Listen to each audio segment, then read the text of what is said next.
Deixe a sua Bíblia aberta e vamos começar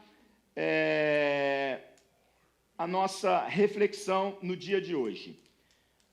Antes de entrar propriamente dito na exposição bíblica, no culto da virada, nós tínhamos mais visitantes do que irmãos da igreja, né?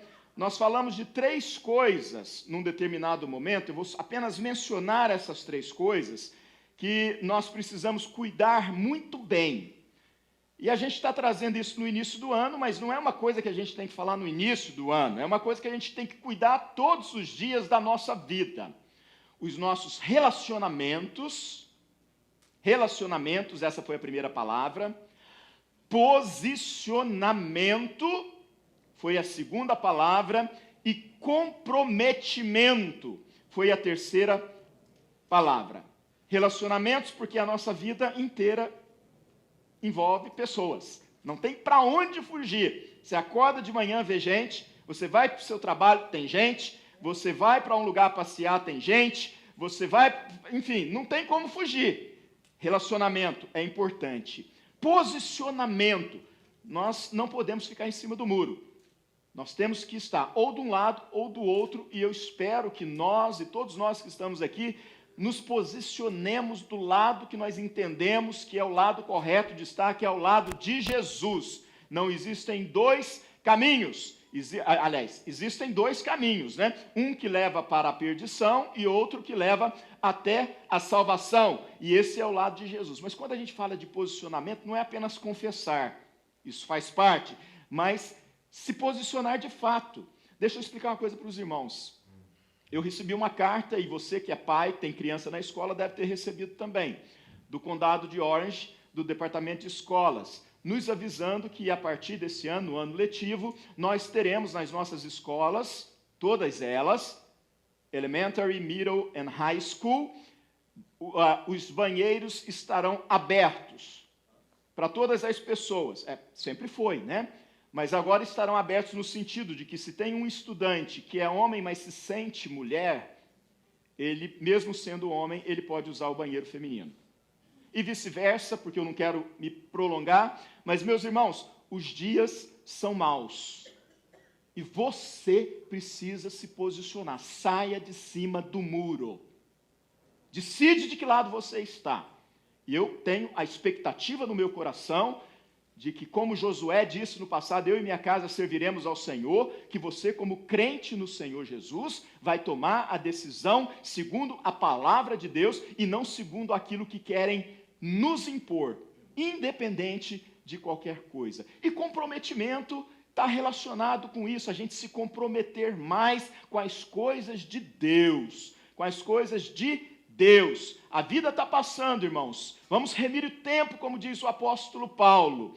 Então vamos nos comprometer com as coisas de Deus, buscar, pois, em primeiro lugar, o reino de Deus e a sua justiça, e as outras coisas vos serão acrescentadas. Todas as outras coisas são importantes, por isso elas serão acrescentadas, mas em primeiro lugar é o reino de Deus. Chega de ser crente sem compromisso com a causa de Deus, com a igreja local e com a igreja que você faz parte. Tá bom? Então, essas 3 palavras vão estar presente conosco durante todo o ano. Relacionamento, repete comigo, relacionamento, posicionamento e comprometimento. Amém. Que Deus nos abençoe, que Deus nos ajude. Irmãos, o que está acontecendo aqui nesse texto? Nós sabemos que Jesus é o Filho de Deus, nós sabemos que Jesus é o Messias prometido pelo Senhor, portanto é aquele que o povo de Deus no passado esperava como sendo o seu Salvador e o seu Libertador, mas havia muita dúvida em relação à palavra de Jesus, ainda que Jesus tivesse realizado muitos milagres, como ele de fato realizou, inclusive os 4 milagres que pela tradição dos escribas, saduceus e fariseus, o Messias, quando surgisse, tinha que fazer, ele fez, mas ainda assim, a Bíblia diz que muitos o rejeitaram. E nós estamos aqui, Jesus já caminhando para os seus dias finais na terra, para cumprir a sua missão cabal, que era a morte de cruz, para o seu sacrifício, para o perdão de pecados, e não faltou durante esses 3 anos de ministério aqui na terra, ameaças, confrontos, com tudo o que ele dizia, com o que ele ensinava e, sobretudo, com aquilo que ele dizia ser o Filho de Deus, o Messias. Então, nós temos o topo da pirâmide da liderança da igreja. Nós temos ali os escribas, os saduceus, os fariseus. Todos eles eram judeus, para quem não sabe, e eles lideravam o povo de Deus. Eles eram os líderes, eles conduziam o povo de Deus segundo as escrituras, segundo as leis de Moisés. E eles se juntaram durante todo o ministério de Jesus, apesar das suas diferenças, para perseguir Jesus, e faziam perguntas capciosas com o intuito de que Jesus se comprometesse com as suas respostas, e assim eles tivessem um motivo claro, objetivo, para condenar Jesus e matar Jesus. Não há palavras amenas, a palavra é essa mesma. Eles queriam destruir, eles queriam acabar, eles queriam matar aqueles que não entenderam e não aceitaram que Jesus era o Filho de Deus. Durante a história do povo de Deus, os escribas e esses segmentos, eles, interpretando a lei de Moisés, criaram 613 preceitos que todo judeu, homem e mulher, precisavam cumprir na vida. Eram 348 preceitos positivos, afirmativos, ou seja, aquilo que você tem que fazer em obediência à palavra de Deus, e 345 preceitos negativos, aquilo que você não pode fazer, sob pena de pecar contra Deus. Somando um total, então, de 613 preceitos, cujo o povo de Deus era cobrado por essa liderança. Existia, além dessas palavras que eu já disse, escribas, saduceus, fariseus, existiam os rabis, os rabinos, os mestres da lei. E havia duas escolas, pelo menos principais, uma de Hilel e outra de Shammai. Eram duas pessoas que ensinavam. Podemos lembrar aqui daquele que ensinou Paulo, segundo os mandamentos de Deus, que foi Gamaliel, que era um homem extremamente culto, intelectual e conhecedor da lei. Mas essas duas escolas existiam, e a partir do que eles ensinavam, os escribas, os fariseus, os saduceus, seguiam seus ensinamentos e cobravam isso do povo. Hilel era, nenhum dos dois era fácil de lidar. Todos eles eram extremamente sérios com o cumprimento da lei de Deus. Mas Hilel era um pouco, se podemos dizer isso, eu não quero falar mal dele sem precisão, ele era um pouco mais tranquilo, digamos assim, enquanto Shammai era muito mais exigente, muito mais duro. Se pudesse usar essa expressão, era como se fosse um mestre xiita, só para a gente entender, ou seja, era extremamente radical e duro. Então, eles estavam sempre discutindo entre eles qual era o principal e qual era o maior mandamento de Deus. Então, eles não apenas cobravam do povo o cumprimento dos 613 mandamentos, mas eles estavam sempre discutindo e exigindo também que se entendesse, que se chegasse num acordo de todos esses preceitos e mandamentos, qual era de fato o principal mandamento. Então, é nesse contexto, Jesus já tinha respondido os saduceus, agora são os fariseus que estão diante dele, e um deles se aproxima e disse: Mestre, qual é o grande mandamento da lei? Entendam aqui, irmãos, que era uma pergunta literalmente capciosa. O objetivo não era aprender, porque eles já tinham a resposta deles mesmos. Eles queriam apenas encontrar em Jesus uma falha para poder acusá-lo. Mas Jesus, na sua enorme sabedoria, diante desses 613 preceitos que estavam ali para que o povo cumprisse, ele responde: ame o Senhor seu Deus de todo o seu coração, de toda a sua alma e de todo o seu entendimento.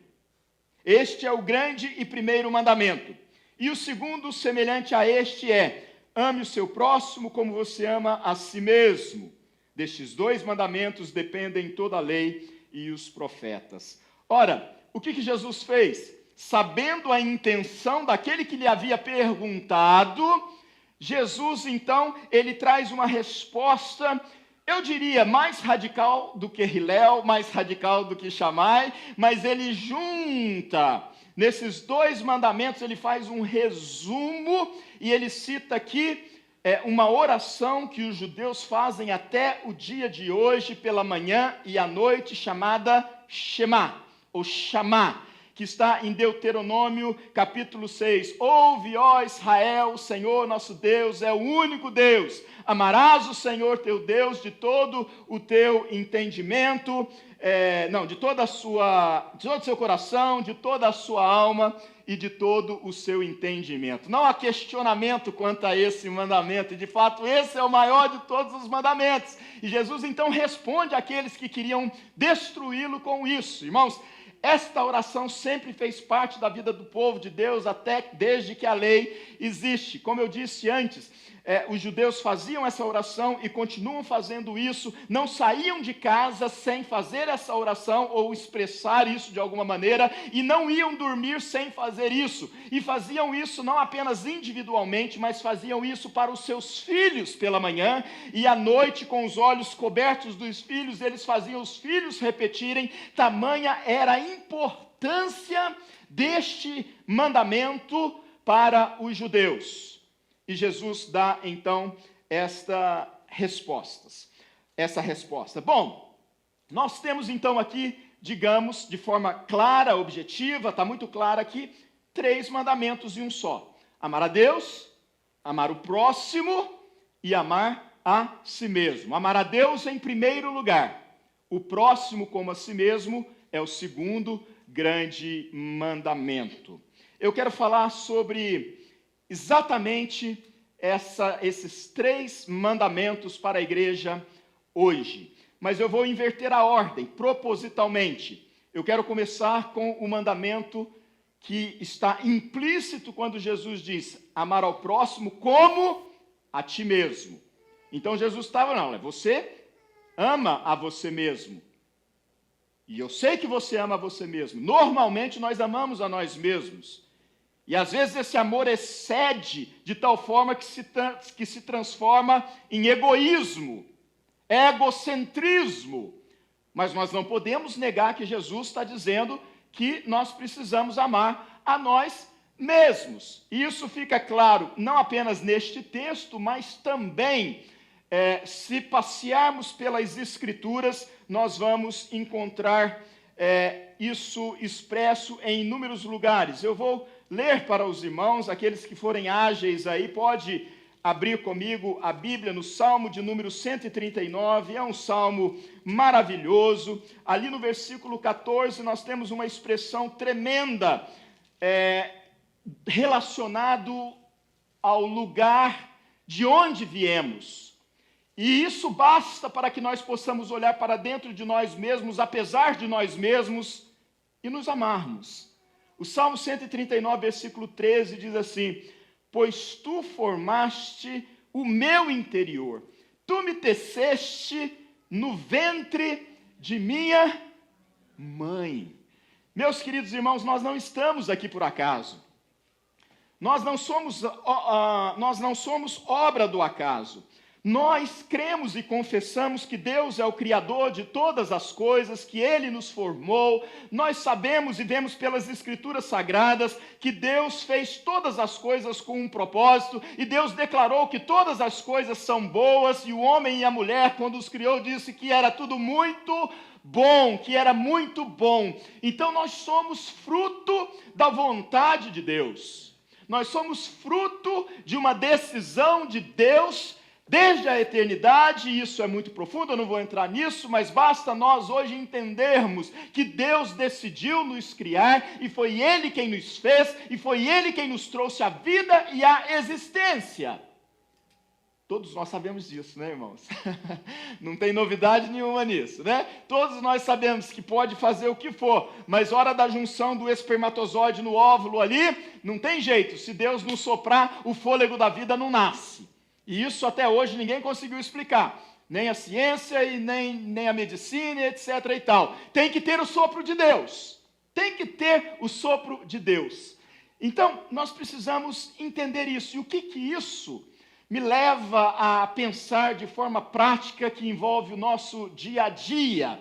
Bom, nós cremos nisso, isso está escrito, isso é uma verdade, então nós tomamos isso para a nossa vida, mas nós precisamos fazer com que isso seja uma realidade prática na nossa vida. Então, primeiro, não podemos, em função disso, nos tornarmos pessoas egoístas, que olham apenas para dentro de si e que defendem apenas o que lhe interessa e tornarmos pessoas interesseiras. Nós não podemos fazer isso, porque Deus está falando aqui, é difícil separar uma coisa do outro, que é o amor ao próximo. Mas eu queria falar de algo silencioso que nos corrói. São os rótulos que nós recebemos na nossa vida. Eu espero que o Espírito Santo de Deus fale com você agora sobre isso. Existem rótulos que são colocados sobre nós. Existem pessoas más que, diante de experiências que nós vivemos, às vezes até experiências que não são aprovadas por Deus, porque são experiências pecaminosas, certo? Ninguém combina, ninguém confirma, ninguém aprova o pecado, Deus não aprova, nós não aprovamos. Mas existem pessoas que, de forma maledicente, não perdem a oportunidade de usar momentos tristes da nossa vida para nos rotular. Para nos rotular. E aí nós passamos a sermos pessoas conhecidas por outros como pessoas más, como pessoas ruins, como pessoas que não devem ser levadas a sério.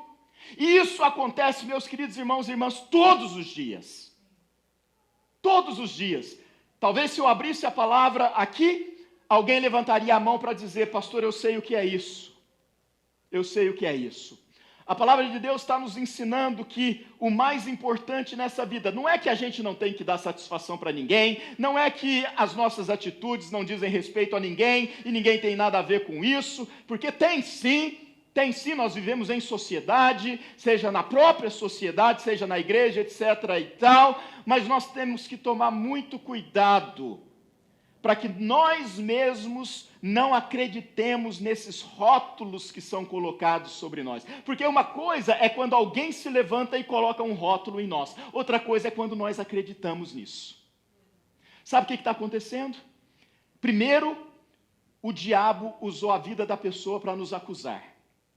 Segundo, o diabo trabalhou na nossa mente e no nosso coração para a gente acreditar na mentira que ele disse a respeito de nós, ou da maneira como ele fez o outro se manifestar a respeito de nós, e isso tem implicações destrutivas na nossa vida. Eu quero que você entenda que Deus não te rotula, apesar de condenar o pecado. Eu quero que você entenda que Deus sabe exatamente tudo que passa na sua vida, no seu coração, nos momentos difíceis da sua vida. Ele sabe, Ele compreende aquilo que os homens não podem ver, aquilo que os homens não compreendem, aquilo que os homens não querem aceitar por causa da sua própria vaidade, da sua soberba. Deus sabe. E você não pode acreditar nas palavras maldosas colocadas nas bocas de muitas pessoas pelo diabo. Porque o diabo, diz a Bíblia, é o pai da mentira. E ele quer que sejamos destruídos e ele vai fazer tudo para nos destruir e usar pessoas à nossa volta e de forma mais ampla para que nós aceitemos esses rótulos. Eu quero dizer que Jesus morreu na cruz por mim e por você. E o sacrifício de Jesus retirou de sobre nós toda condenação do pecado. Irmãos, há momentos que se você não olhar para dentro de você mesmo e não decidir cuidar de você e amar a você mesmo, você vai sucumbir. Porque existem muitas pessoas ao seu redor desejando o teu mal e trabalhando para o teu mal, falando de você o que não deveria falar. Então, o primeiro mandamento: cuide de você, ame a si mesmo. Busque a Deus, porque isso já é uma atitude de amor para com você mesmo. Se fortaleça na graça do Senhor e busque o dom do Espírito Santo. O dom. Lembre-se que aquilo que está lá descrito na carta de Paulo aos Gálatas não é vários frutos do Espírito, é um fruto, é como se fosse uma laranja com vários gomos, e a laranja inteira está ali. O fruto do Espírito é assim. Busque o fruto do Espírito para a sua vida. Procure se encher do Espírito Santo todos os dias. Quanto mais cheio do Espírito Santo, menos esses rótulos farão sentido para você. Você está entendendo? Eu não sei o que está aí na sua vida, na sua mente, o que você está pensando agora. Mas em nome de Jesus, se liberte disso. O segundo mandamento, meu querido irmão, minha querida irmã, eu não estou na ordem que foi colocada aqui, mas é o segundo que eu estou compartilhando, é o amor ao próximo. O amor ao próximo. E ame ao próximo como a ti mesmo. Irmãos, existe um texto de palavras de Jesus e depois, eu acho que eu vou ficar só nas palavras de Jesus aqui. João, capítulo 14.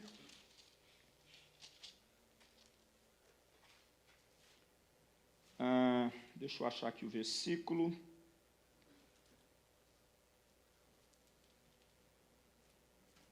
Não é isso. Desculpa os irmãos, mas eu me perdi aqui.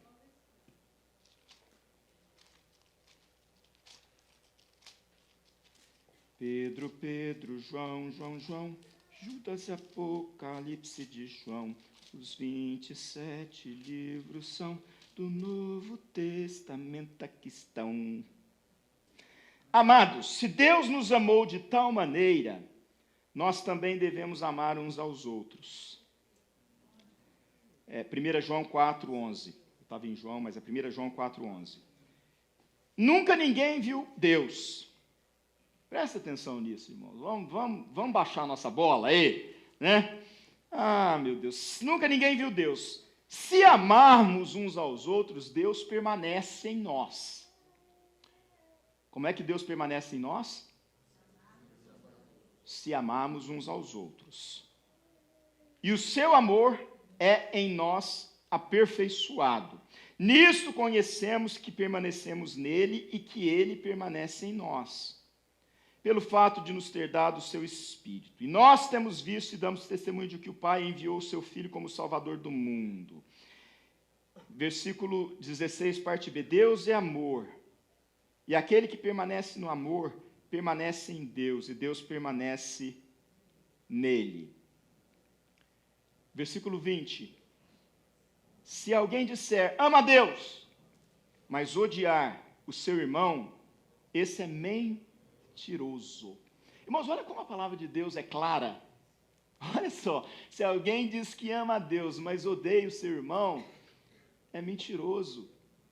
É mentiroso. Cadê? Pois quem não ama o seu irmão a quem vê, não pode amar a Deus a quem não vê.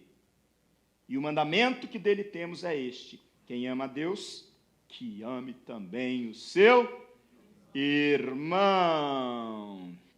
Irmãos, então vamos falar um pouquinho sobre o amor ao próximo? Acho que já está claro aqui para vocês, né? E esse agora entra junto com o anterior como o segundo principal grande mandamento de Deus. O amor é a essência, né? Da vida com Deus. E aqui está falando então do amor que nós devemos ter ao outro. Existem muitas maneiras de nós vivermos isso. Há uma explicação muito boa, eu ouvi isso várias vezes do pastor Wesley, que está conosco aqui, que Jesus não mandou a gente gostar do outro. Jesus mandou a gente amar o outro. E gostar é diferente de amar, não é isso, pastor? É diferente. Porque o gostar é fácil, é empatia. Tá certo? Quando a gente tem empatia por uma pessoa, ou simpatia por uma pessoa, tá tranquilo. Que dificuldade há nisso? Gostei, tá legal. Posso me apaixonar, né? Vou falar que amo, aquela coisa tudo aqui. Mas quando a gente fala em amar, vai além disso, porque não necessariamente a gente tem toda essa empatia, ou sente toda essa simpatia. Aí que entra o que Deus está falando e Ele quer que nós obedeçamos, nesse sentido. E há aqui um significado bem amplo, mas nós podemos pensar em primeiro lugar sobre aquilo que nós fazemos positivamente pelo nosso próximo. O exemplo mais claro disso são as obras sociais, como por exemplo, o bom samaritano, que passou e viu aquele homem ferido, machucado, e ele para, né? E apesar da divergência que há entre o judeu, que existia entre os judeus e os samaritanos, há ali uma demonstração de amor.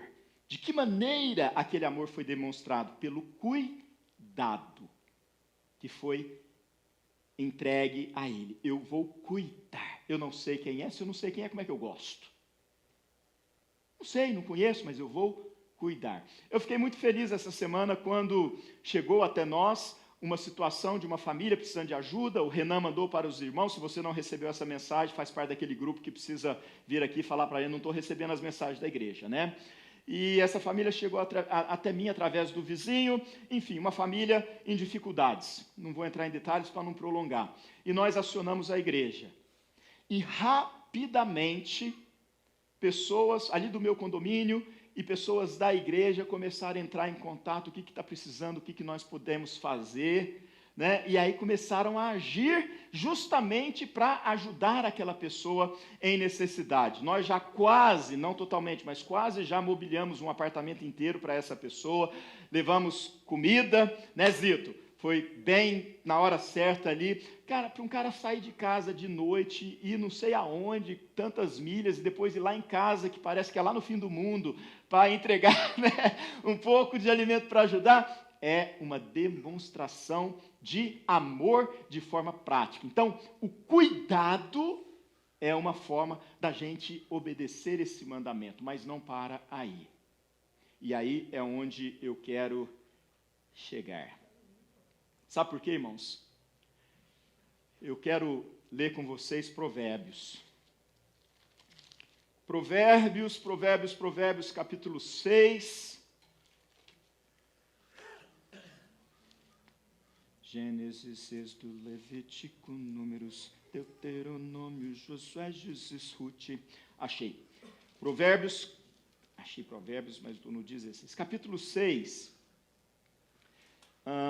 A partir do versículo 16, diz assim, preste atenção nisso aqui, olha que coisa linda, palavras de Salomão, o sábio.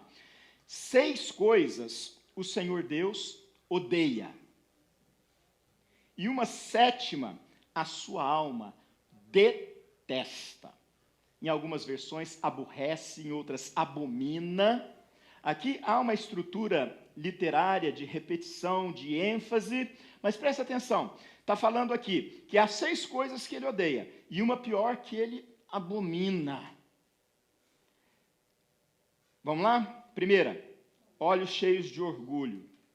Segunda, língua mentirosa. Terceira, mãos que derramam sangue inocente. Quarta, coração que faz planos perversos. Quinta, pés que se apressam a fazer o mal. Sexta, testemunha falsa que profere mentiras. Chegamos nas 6 que ele não gosta, né? Que ele odeia. Agora vem a última, que é a 7ª, que ele detesta. E o que semeia discórdia entre irmãos. Sabe que esse texto, e aí eu poderia citar muitos outros textos, lembra do que nós falamos, relacionamentos, no início? Lembra do que nós falamos? Então, está relacionado a isso aqui. O que esse texto está me dizendo? Que existem certas coisas que Deus odeia. Presta atenção, irmão, só olha para mim aqui. Existem certas coisas que Deus odeia. O pecado em si já é repulsivo, mas existem certas situações e certas coisas que despertam a ira de Deus. eu diria assim, que entristece o Espírito Santo de Deus. Paulo diz, não entristeçais o Espírito Santo de Deus. Davi ora, não retires de mim o teu Espírito. Então, é claro que a gente poderia falar sobre santidade, muitas coisas, mas hoje eu quero falar sobre o amor ao próximo e o que isso tem a ver com o amor ao próximo. Agora eu vou traduzir essas palavras em outras palavras. Fofoca, maledicência, tudo isso, difamação, fofoca, maledicência. É interessante, irmãos, que quando a gente fala de pecados, e os pecados que nos assustam, a gente tem uma tendência de pensar em coisas que são moralmente, explicitamente condenáveis. Não é isso? Existem coisas que a sociedade, não precisa nem ser crente, a sociedade já condena como um ato de imoralidade. E quando a gente fala em pecado, inclusive nós que somos crentes, nós temos a tendência de pegar essas coisas, porque elas saltam aos nossos olhos e colocá-las como se elas fossem as piores coisas do mundo. E graças a Deus, porque eu não faço isso. Porque eu não faço isso, porque eu não cometo isso. Mas por mais que Deus abomine o pecado, que Deus rejeite o pecado, e Ele de fato rejeita, por isso Ele nos clama uma vida de santidade, não existe uma expressão tão forte na Bíblia como essa, que existem coisas que Ele odeia, que Ele detesta, que Ele abomina.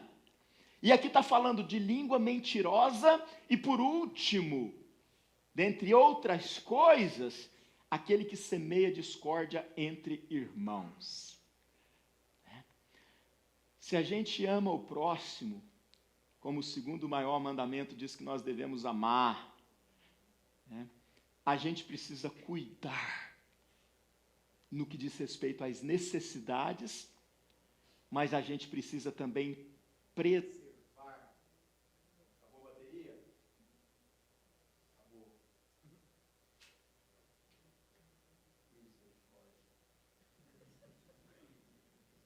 Alô? Voltou, apagou, então é bateria mesmo. Então a gente precisa, obrigado, a gente precisa preservar o próximo contra palavras, contra palavras, e isso precisa começar na gente. Eu falei aqui domingo passado, ou sábado passado, a gente não muda Deus, porque Deus é imutável em seu ser. A gente não muda o próximo, por mais que a gente possa influenciá-lo de forma muito positiva, mas a gente não muda.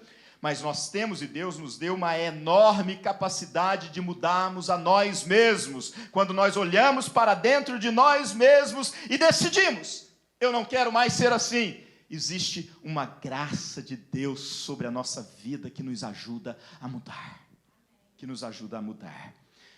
Então, eu amo o próximo, eu cuido dele, mas eu falo mal dele. Você sabia que no direito brasileiro, pelo menos, até quando a pessoa está errada, ou seja, de fato ela pisou na bola, se você começa a falar isso, mas é verdade, você pode ser punido.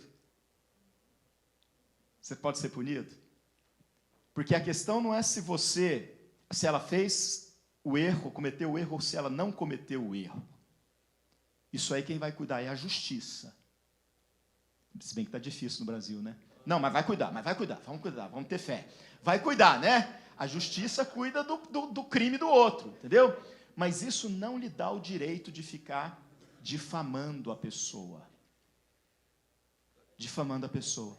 Por isso, meus irmãos, a Bíblia diz que melhor é ouvir do que falar. O sábio ouve. Depois ele fala. Quando fala. Se falar. Então, meus queridos irmãos, isso aqui é seríssimo. É seríssimo. Eu vou parafrasear Billy Graham. Certa vez, um diácono da sua igreja chegou para ele e disse: pastor, há um diácono da igreja que vive embriagado. Nós precisamos fazer algo. Aí Billy Graham pensou: E respondeu: mas e os outros diáconos? Estão todos cheios do Espírito Santo? Aí o diácono parou. Não. Então, se é para disciplinar, eu vou ter que disciplinar o que bebe e o que não bebe. O que se embriaga e o que não se embriaga. Sabe por quê? Porque lá diz assim: e não vos embriagueis com vinho no qual há dissolução. Imperativo, bíblico, ordem. Mas o mesmo imperativo bíblico, ordem, vem seguindo. Mas enchei-vos do Espírito Santo. Mas enchei-vos do Espírito Santo. Você está entendendo, meus irmãos? Não adianta ser lúcido ou sóbrio no que diz respeito ao álcool. Tem que estar cheio do Espírito Santo. E Deus está vendo isso. Deus está vendo isso. Então a gente precisa buscar estas coisas. Eu disse que eu ia parafrasear usando isso, mas eu esqueci a coisa que eu ia falar aqui, então deixa para lá. Se voltar, a gente fala de novo, né? Então, vamos lá, irmãos, deixa eu falar uma coisa.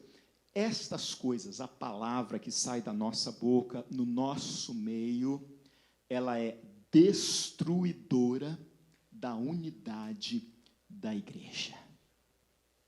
Destruidora. Qual o conselho que eu dou e que eu tenho tomado para a minha vida e que eu chego a ficar irritado quando eu não faço isso ou quando alguém não faz isso? Se nós temos alguma coisa contra o próximo, nós estamos falando de amar ao próximo, olhemos para Mateus capítulo 18, quando diz que se você, ou se alguém pecar contra você, vá primeiro você arguí-lo sozinho. Se ele te ouvir, glória a Deus. Se ele não te ouvir, leve uma segunda testemunha.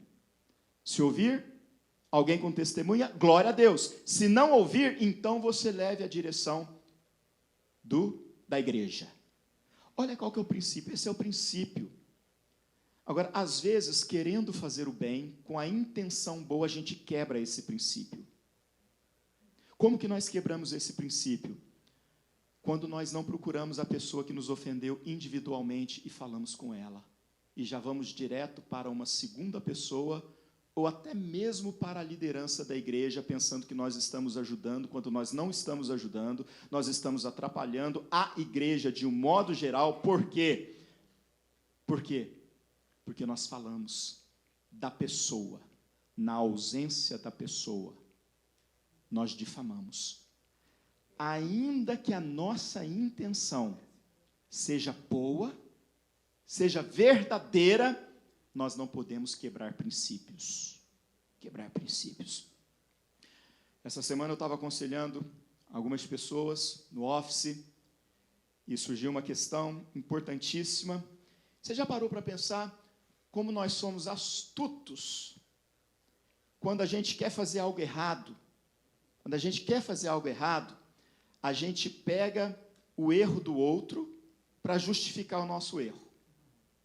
A gente pega o nosso erro. A gente já está decidido a fazer coisa errada. Aí o pastor fala, não faz. Aí ele fala assim, mas fulano de tal fez.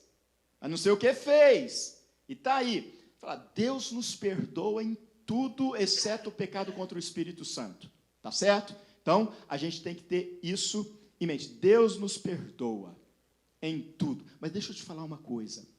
A experiência, tanto positiva, coisas boas, como negativas, não mudam de outras pessoas. Não mudam em absolutamente nada a palavra e os mandamentos de Deus. Não se justifique com aquilo que o outro fez, achando que porque o outro fez está certo você fazer. Se a palavra de Deus condena, está condenado. Se quer fazer, assuma diante de Deus o que você quer fazer, mas não use a história do outro. Não use a história do outro, porque o teu fundamento está errado. Você está entendendo o que eu estou dizendo, irmãos? Então, a gente pode falar de coisas específicas, mas a gente pode falar assim como igreja. Ah, mas isso é tão normal, todo mundo faz. Né? O que todo mundo faz e o que é normal não muda a palavra de Deus. Cuidado com os seus exemplos. Cuidado com o que você está seguindo. E isso diz respeito também as coisas que nós estamos falando aqui. Eu quero ainda falar sobre isso, irmãos, porque eu creio que é isso que eu vou falar durante o ano no que diz respeito aos nossos relacionamentos. Preste atenção no que eu vou falar. Se acontece algo na vida da igreja, ou mesmo fora da igreja, e você se torna testemunha disso, procure a pessoa e fale com ela, em primeiro lugar. É isso que Jesus disse que nós devemos fazer. A partir do momento em que eu não faço isso, eu estou trazendo discórdia, eu estou trazendo animosidade, eu estou trazendo falta de unidade para a igreja. Pastor, mas a minha intenção não foi essa, mas é isso que vai acontecer. Por quê? Porque eu quebrei um princípio que precisa estar presente na minha vida. Pastor, mas eu estou falando para você, mas você já falou com a outra pessoa? Não, então não fale comigo. Primeiro vai lá cumprir o seu papel bíblico. Gente, nós precisamos voltar a olhar para a Bíblia. Eu não quero saber, a não ser que esta pessoa se relutou a aceitar a tua palavra, se relutou a aceitar a tua palavra com a palavra de uma testemunha, aí sim eu quero ficar sabendo. A igreja precisa ficar sabendo. Então, não se esqueça disso, porque se passar disso, você não está demonstrando amor ao próximo. Amor ao próximo não é apenas cuidar das necessidades, mas cuidar também da imagem. Não sejamos destruidores de reputação. Muito pelo contrário, sejamos defensores de reputação. Isso também é amar o próximo. Por último, irmãos, eu quero falar sobre o amor a Deus. Amor a Deus. Esse é o primeiro e grande mandamento. A Bíblia diz que Deus é amor. Então, a gente precisa acreditar nisso, ponto final. Não importa nenhum tipo, nada, tudo que ele faz tem, obrigado Wesley, tudo que ele faz tem a marca do amor.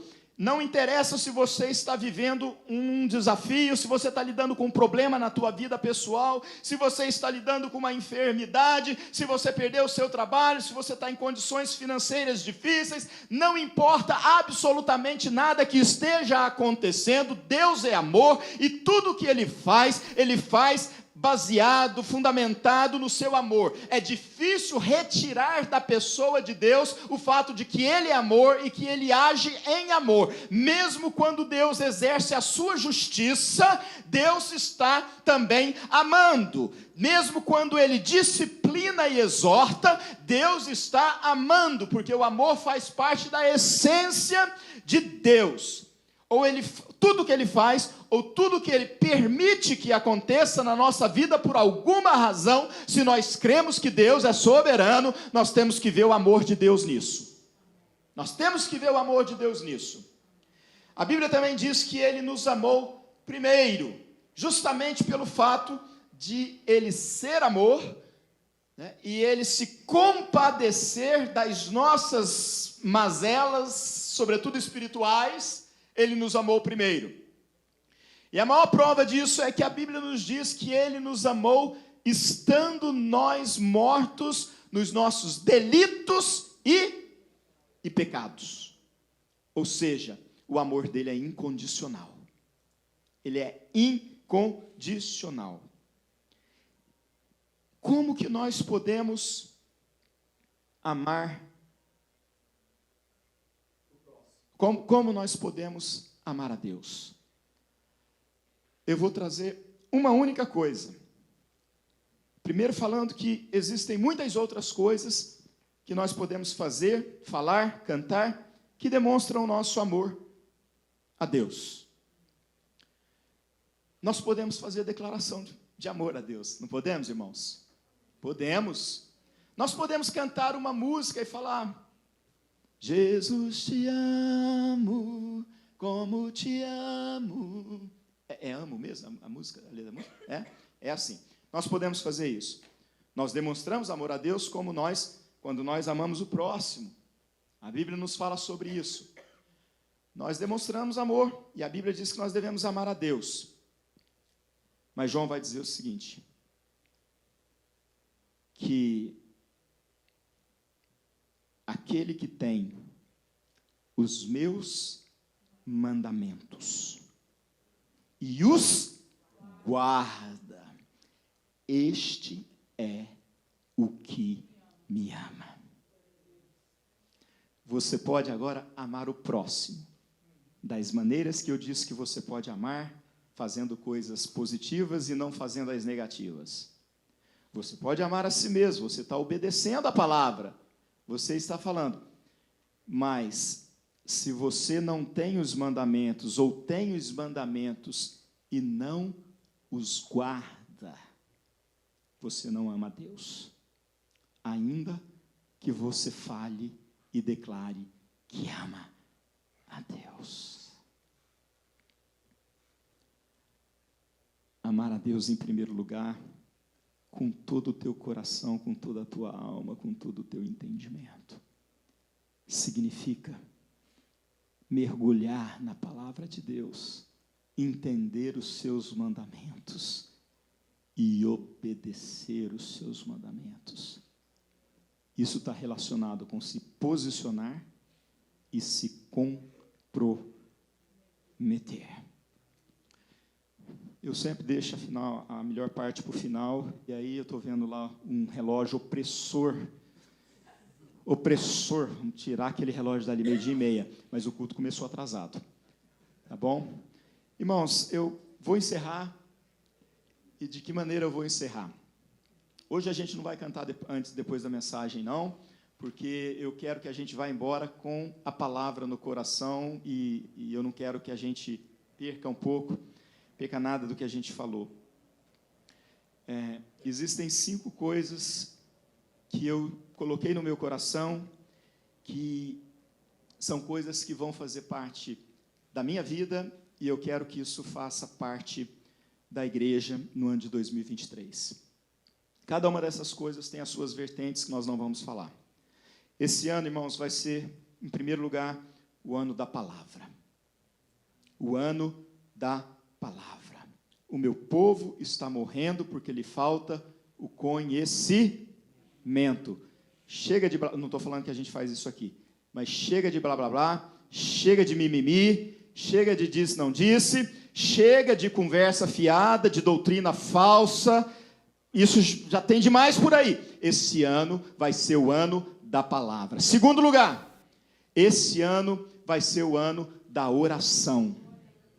Vai ser o ano da oração. Irmãos, quem não ora, está distante de Deus, tá bom? Está distante de Deus. E a oração não é apenas para pedir a Deus aquilo que precisa acontecer, mas é também para ouvir de Deus aquilo que Ele tem a nos dizer. Eu sei que isso vem na palavra, mas isso vem também na experiência da oração. A oração pode ser silenciosa, que é o momento em que Deus vai falar no teu coração. Mas se você não fechar a boca para ouvir o que Deus está falando, você não vai ouvir. Então, é o ano da palavra, é o ano da oração. Em terceiro lugar, é o ano do perdão. É o ano do perdão. Irmãos, tem feridas que precisam ser cicatrizadas. Olha, meus irmãos, seja você aqui da nossa igreja, seja de outra igreja, seja de igreja nenhuma, perdão precisa fazer parte da sua vida, em nome de Jesus. Quem arrasta na sua vida, dentro de si, amargura por causa de relacionamentos que foram feridos, está se arrastando na existência, na vida, e não consegue viver a vida em abundância que Jesus prometeu que nós podemos viver. Palavra, oração, perdão. Em quarto lugar, será o ano da comunhão, irmãos. Quando eu falo da comunhão, é o ano da unidade. É o ano em que não vai ter mais maledicência no nosso meio, não vai ter mais fofoca no nosso meio, não vai ter mais difamação no nosso meio, não vai ter mais nada disso, em nome de Jesus, porque isso destrói, quebra a unidade e macula a igreja de Cristo, que foi comprada com o sangue do Cordeiro, e são empecilhos para o crescimento em santidade. Para o crescimento em santidade. E por último, vai ser o ano da ação. Desperta, ó tu que dormes. Sai do teu lugar, levanta, dobra a manga da tua camisa e toma uma atitude diante de Deus. Age, para de enterrar o talento que Deus colocou na tua mão. Isso te vai ser cobrado. Entenda que você não foi chamado para fazer nada, mas você foi chamado para fazer muitas coisas que Deus quer fazer, porque Deus um dia escolheu fazer o que Ele quer fazer neste mundo, através da sua igreja. Eu e você somos a igreja do Senhor Jesus Cristo. Não adianta a gente atacar governo, não adianta a gente atacar novas políticas que nós não concordamos, e ao mesmo tempo a gente não fazer absolutamente nada, e ficar no conforto da nossa casa, e dentro das paredes da nossa igreja. O Senhor falou para Josué: não te mandei eu? Então Deus nos mandou, Deus nos enviou. Ide por todo mundo, pregai o evangelho. Deus nos enviou. Não te desvie nem de um lado, nem para o outro. Ser forte e corajoso, pois o Senhor teu Deus é contigo por onde quer que andares. Ide por todo mundo e pregai o evangelho. Eu estarei convosco todos os dias até a consumação do século. Fique de pé.